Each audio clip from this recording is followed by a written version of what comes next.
విజయవాడలో వెలసిన దుర్గమ్మ నీ పూజకు పువ్వులు తెచ్చినమమ్మ బొట్టు గాజులు పసుపు కుంకుమలు పట్టు చీరలు తెచ్చినాము తల్లి విజయవాడలో వెలసిన దుర్గమ్మ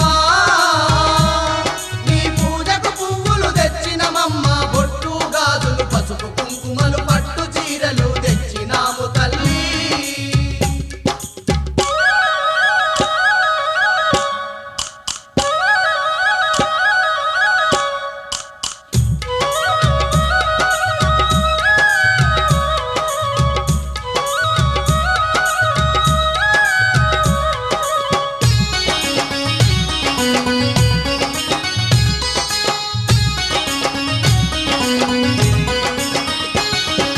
అమ్మల గన్నా అమ్మవు నీవే ఆది పరాశక్తివి నీవమ్మా